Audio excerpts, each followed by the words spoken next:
this is not a really exciting topic to talk about, but I think we're going to cover some things. I suspect that some of you in this room, by the time we're finished here in the next few minutes, will see that you have some training obligations that you never knew about. And our role today is to just make sure you're aware. There's quite a bit of material to cover, and we'll cover it quickly. I don't like being between a group this large and lunch and be slowing things down.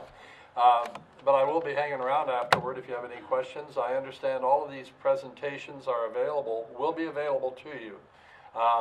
So what we're going to do is go through legal requirements for us to provide some type of training in our industry. If we operate commercial vehicles, there are some training requirements. And why would we do this? Well, first, these slides are pretty small, but you'll be able to pick them up later. 3 reasons, and I hope you all agree with me, that this is why we train. This is why we come to meetings like this. This is why we do the good maintenance on the trucks.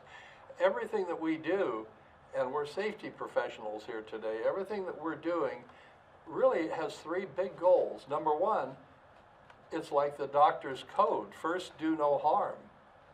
The last thing we want is to have somebody killed or injured and one of our vehicles involved in that mishap, whatever happened. So very first thing we want to do is make sure, especially our own employees, make sure that they come home as healthy as they left and we get them home safely. And we also want to treat all of the motoring public the same way. So first, do no harm. Second, I think we're almost all in a profit-making mode. That was our intent when we started the business. And profit's not a dirty word. It's nice to have some return. And we heard the term return on investment. We hear that a lot. Well, the way you get some return is that after you've paid all the bills, there's some left over. And that leftover is called profit. And that's what keeps the person who took the risk to build a business, that keeps them going. So we've paid all of our bills, we've done our job as well as we could, and now there's some left over. Well, we may not be finished yet, because out of what's left, the part that you worked so hard to help earn may be penalties to an agency because we failed to do something we were supposed to do. It may be some other type of cost that we didn't count on, it wasn't budgeted. Litigation, for example, expense for litigation. Which leads me to the 3rd reason we do not want to be in litigation. Plaintiff attorneys are some of the smartest people around. They know how to do their job well, and they make their living in litigation. And quite often the target might be someone in the trucking industry. Some of you may have faced this before, but when a plaintiff attorney wants to attack a trucking company and maybe get a finding of a lot of money, one of the most common areas that they will attack is our failure to train. And we cannot defend very well if we're sitting in front of a jury and the plaintiff attorney is asking us about our training and we're failing in our answers. We're having to say, no, we haven't done that yet. Or they will start asking the quality of the training. So I would ask you to keep those three things in mind as we go on here, because we actually have an obligation to do this, to not hurt people, to try and make money for the company, but we also do not want to sit in front of a jury who all they've heard is that we didn't do some training, some training properly, and they've decided we don't care about safety. And that's when the dollars start coming in. So I would ask you to consider that also. So to get started here, we have to understand why we're responsible for all of these trainings. Well, in a place in the Federal Motor Carrier Safety Regulations, it says who has to follow all the rules in the book. And it refers to hauling people and property in interstate commerce in commercial vehicles. And I'm only mentioning this now to make sure that there's no misunderstanding about what a commercial vehicle is in light of the training requirements I'm about to explain. A commercial vehicle basically is one that's going to have placards for hazardous materials, have a certain number of passengers, or is gross vehicle weight rating over 10,000 pounds. And that's the point I'd like you to be aware of. There's folks here that are in construction and some other industries where it's not all 18-wheelers, it's not all tractor trailers and doubles and triples, but you might have a pickup truck. And if you decide to hook onto a little trailer, you may have now exceeded that 10,000 pound threshold, and you now have commercial vehicles. And the training that we will talk about in most cases would apply at that level.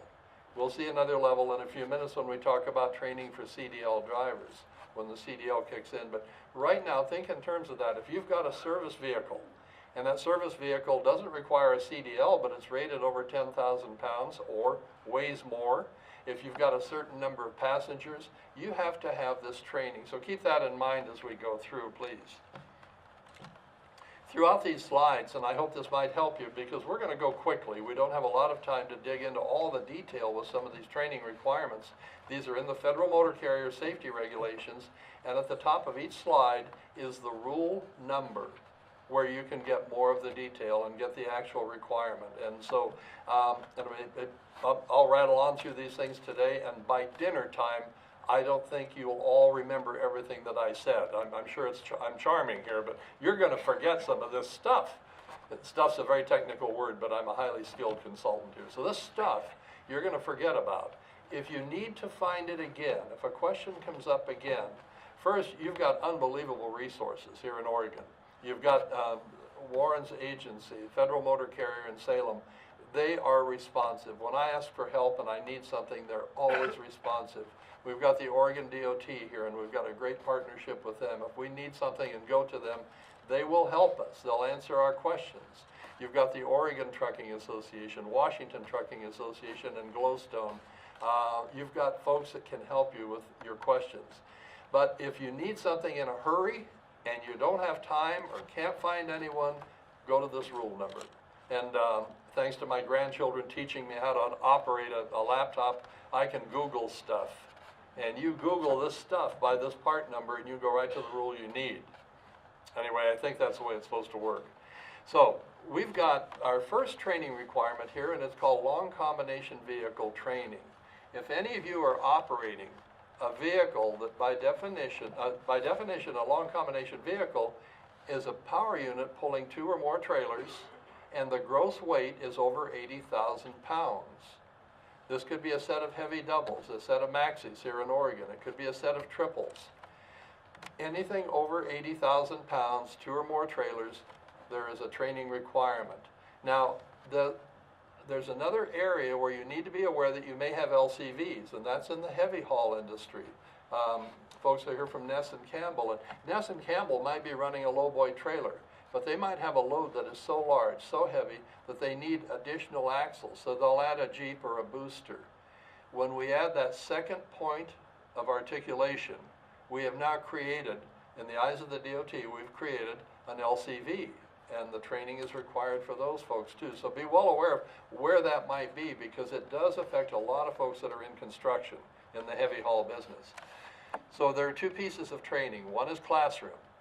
The classroom training has to be accomplished before anyone can be into the skills type training. And the classroom training can be done by anyone who has studied the material.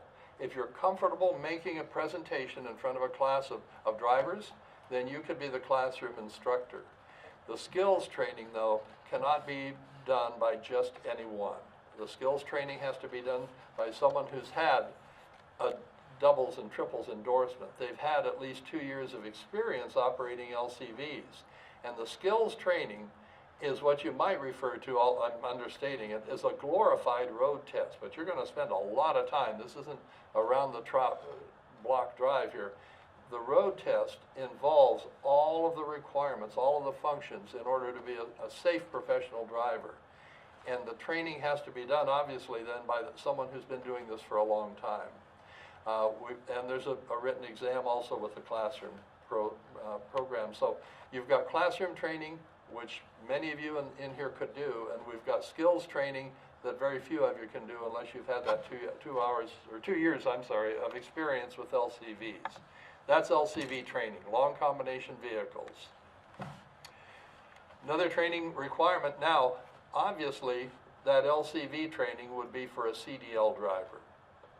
You're not going to see an LCV, by that definition, that's going to be rated, gross vehicle weight rating, under 26,000 pounds. So those are going to be CDL drivers being trained. Entry-level driver training, also in Part 380, has to do with someone who has held his or her CDL for less than 1 year. And if they have had that CDL for less than 1 year, they need to receive classroom training, and the classroom training has to cover 4 areas: hours of service, driver qualification, the OSHA whistleblower law. We need to explain that to them. And the 4th piece is health and wellness. And this may be the first place where the federal motor carrier folks stepped in to the health and wellness of our driver population. And it's not a bad idea. When you look around sometimes, go to some of our truck stops and take a really close look at some of the folks that are driving our trucks, we've got some serious health issues in our industry, really serious.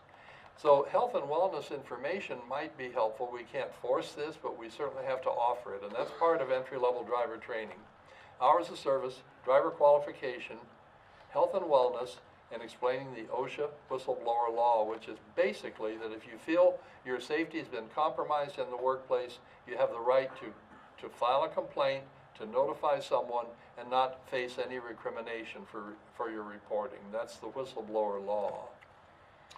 That's entry-level driver training, and that's for any new CDL holder.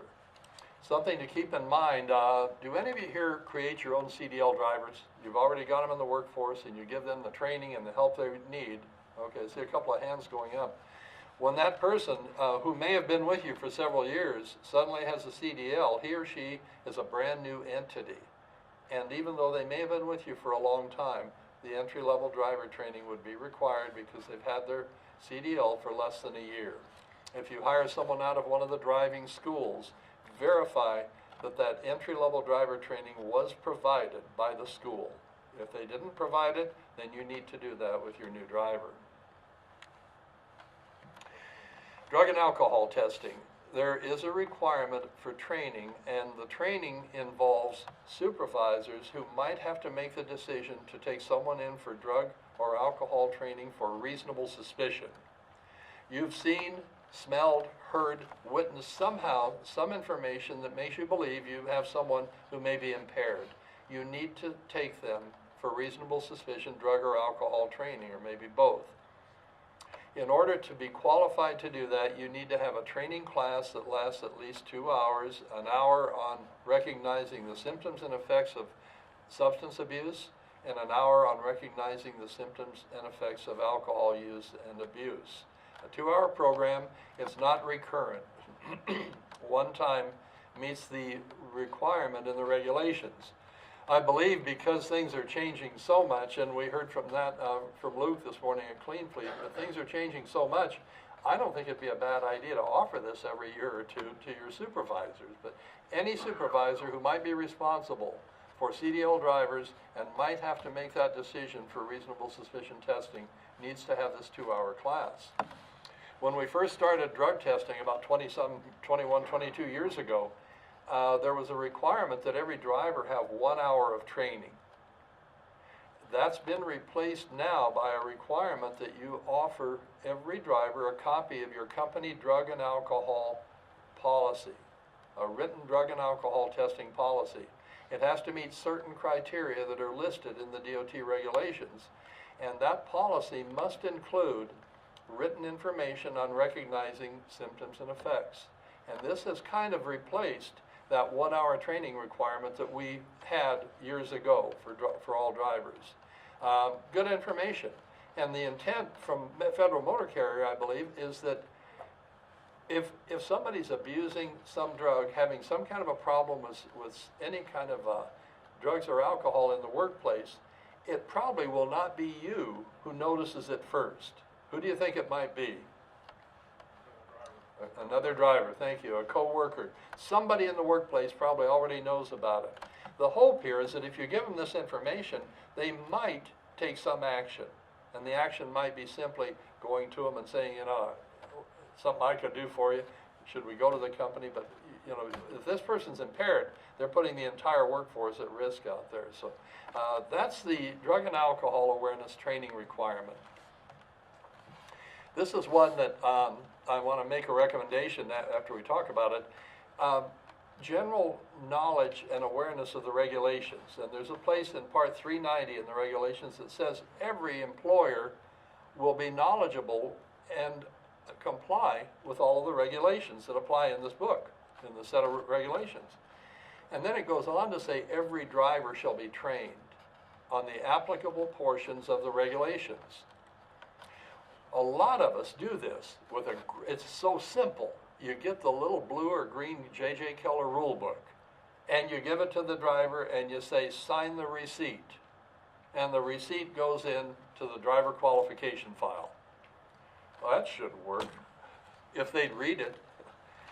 So now let's put ourselves in the courtroom, and this is all we've done, is we handed them the book, we've got the receipt, and I'm the trial lawyer, and I'm asking any one of you, do you train your employees on these regulations? And we say yes. We give them the book, and they sign the receipt. And then that trial lawyer will say, did your driver read the book? Can you tell me that driver read the book? And if we're going to be honest, we don't know anything about what that driver did. I've seen some of those books. It's 2019. I've seen them from 1997. They're still in the door pouch in the truck. We give them the book, we get the receipt, and we're done. I would encourage you, and this is available. I don't think it would cost you anything. I should check with Dave, but we have written exams for every part of the Federal Motor Carrier Safety Regulations. 5 questions each for 7 different parts. And the answer sheet wouldn't cost you anything. And what I would encourage you to do is consider giving the driver the book, get the receipt, and then say, you know what, I want you to read Part 391 and then answer these 5 questions. And when they're done, how about reading Part 392 and so on? And you might even, as an incentive in your company, you might even have some sort of a recognition when they've finished it. Our company university or something like that. Maybe it's a coat, maybe it's a gift card, maybe it's just a cup of coffee. But let them know they've accomplished something. I can promise you, if you're in court and they're saying, how did you train your drivers? And you show them this, the jury's with you because you've gone that step beyond. Now, in compliance reviews, as a rule, I don't see anyone ever questioning the receipt. If it's in there, you're probably going to go through the compliance review on that portion okay. I would encourage you to consider some real training. That's general knowledge of the regulations.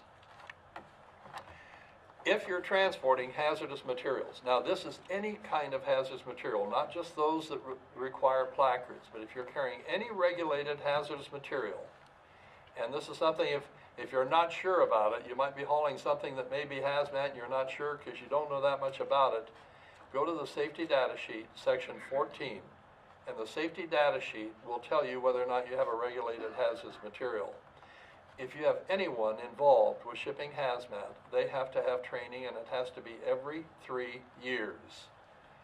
And there's 4 areas. You have to cover general awareness of the regulations, and that would be placards, placards, marks, labels. Safety. Yeah, we ought to put safety in there too. Placards, marks, labels, safety, shipping papers. All of that has to be covered regardless of what kind of hazmat you're carrying. Now, the driver should be trained. If you've got someone loading and unloading trailers of hazmat, they have to be trained. If you have someone preparing paperwork in your office, they have to be trained. And this class, the times I've done it, the programs I've seen, is going to take 2 to 3 hours to cover all of this information, and should be done every 3 years. It's a very serious violation in a DOT compliance review for failure to train or failure to train on time. And there's a written exam with this also. Now, almost everything we're talking about here, somewhere, if you go to one of the associations, go to Dave or Luke or somebody at Glowstone, we probably have material that you could use so you could accomplish this. So hazardous materials training, and there has to be a written exam, and it has to be done not a written exam, I'm sorry. I put that in because I think it's better to have it in writing. We could have an oral exam. I could look at one of you and say, do you think this needs placards? And you say, uh-huh, and we've just done our test.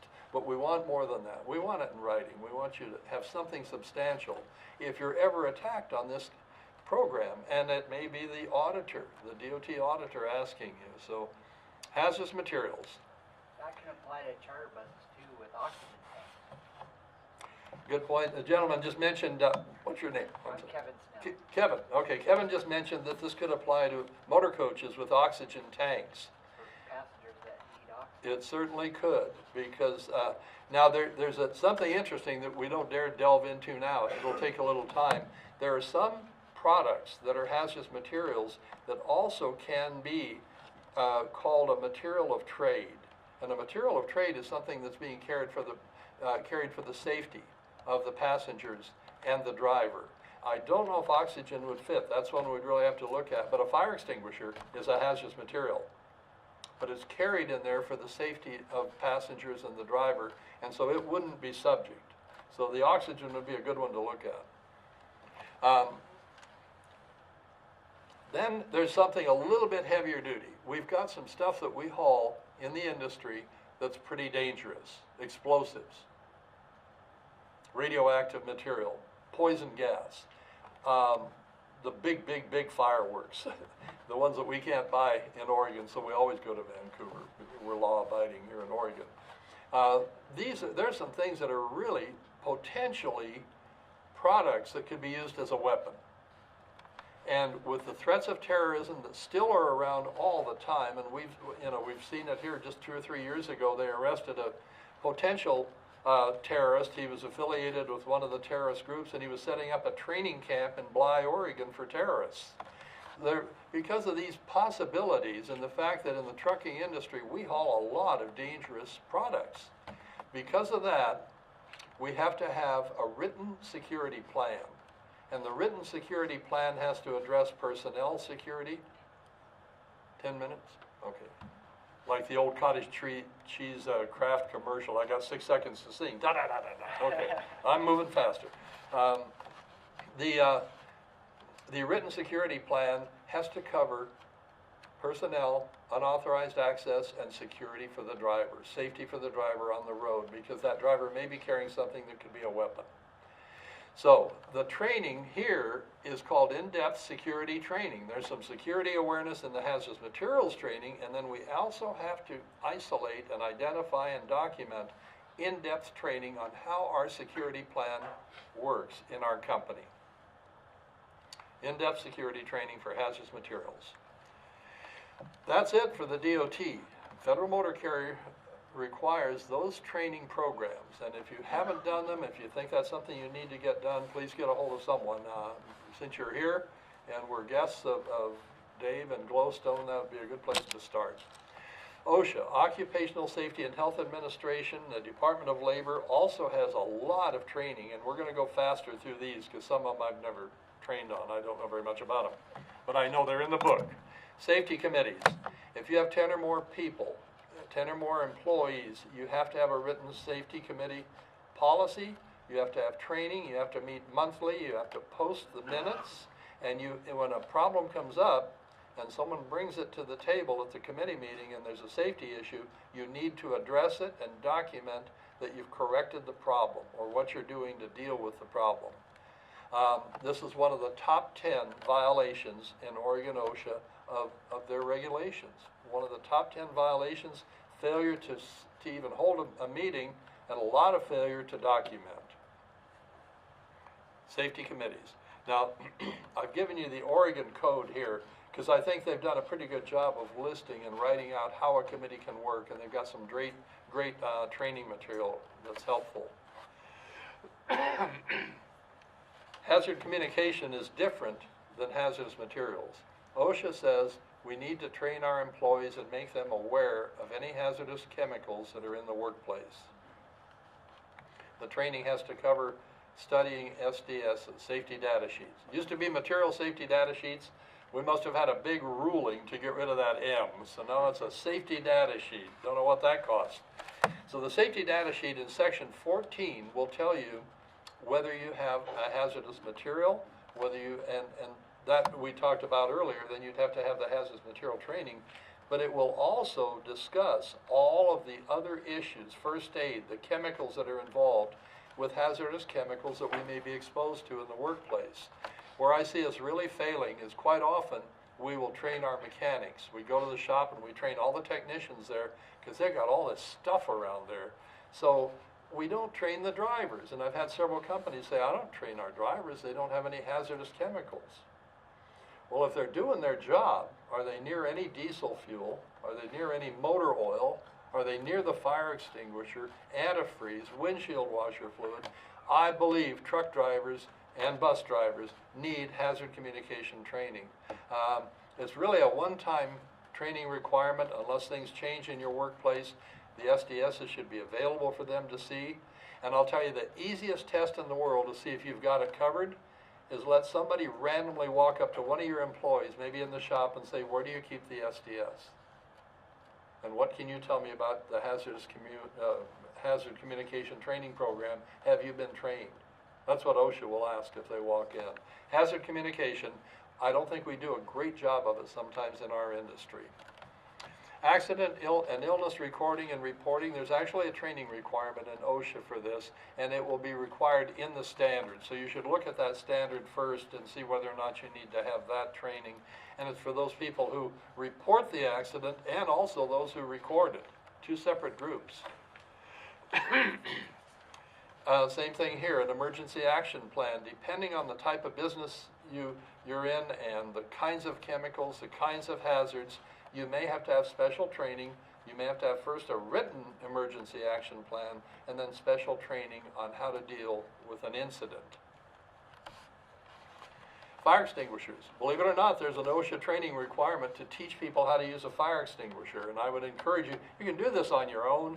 Usually a local fire department will do that for you. I've gone through it quite a few times because my wife had a preschool kindergarten and she took all the kids to a fire station once a year so they could watch and see how fire extinguishers worked. And that training you should do and you should document.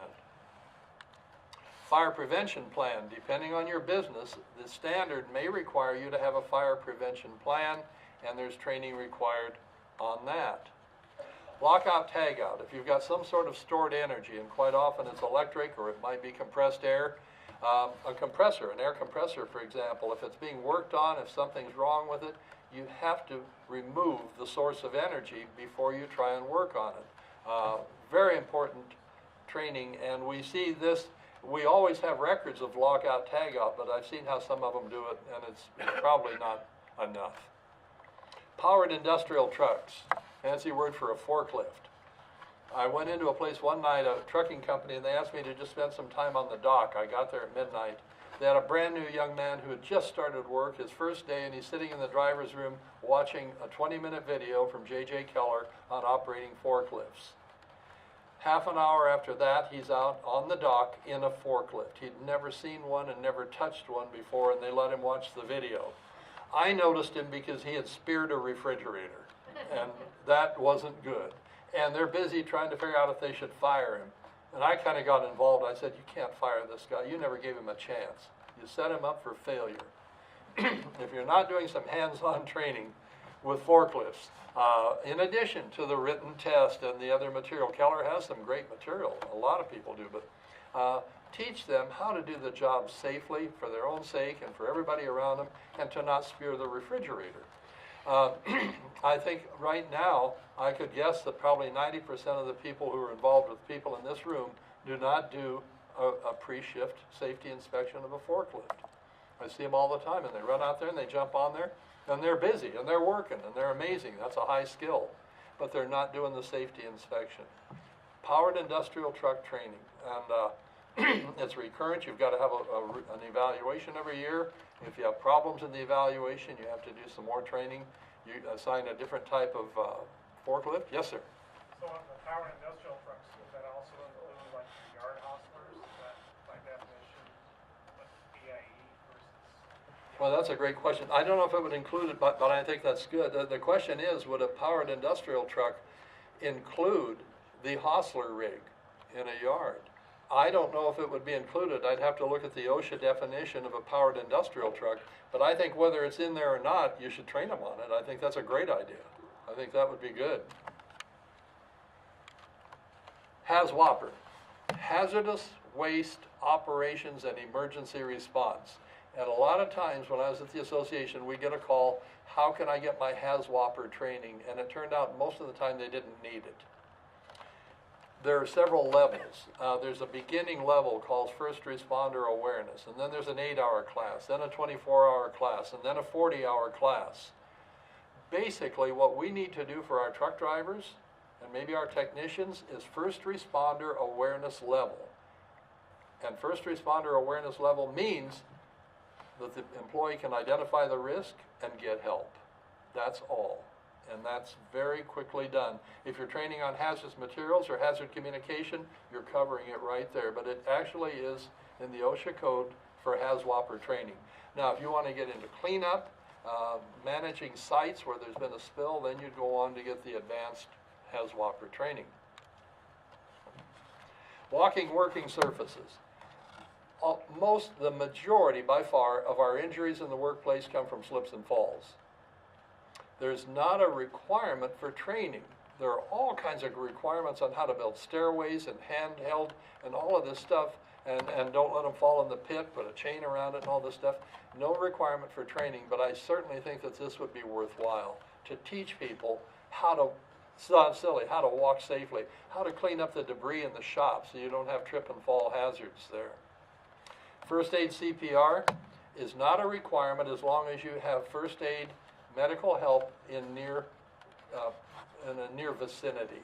Otherwise, you should be providing it. Nothing wrong with providing first aid CPR training on your own, though.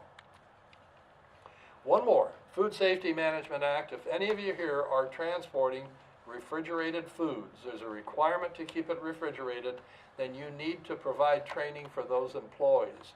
And it basically means you're picking up from a shipper and delivering to somebody else.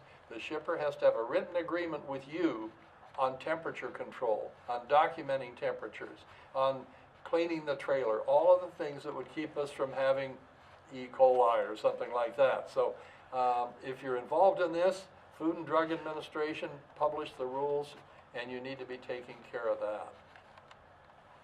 Now, I got to mention one thing. This is just perfect timing. I talked about the threats of litigation because I've been in trials. I've been asked to be an expert witness. I ain't that smart, but they want some old guy with white hair, and I get to go. But I was listening to the radio on the way over here. 24-Hour Fitness is being sued for $13 million. And the lawsuit is based on one of their members who came in late at night, and he was using some of the equipment, and he had a heart attack, and he died in the club. There was one employee on duty. He did not know where the defibrillator was, and he'd never been trained. So if you think training's not important, 24-Hour Fitness is dealing with something right now, and the whole thing is falling on training or lack of training.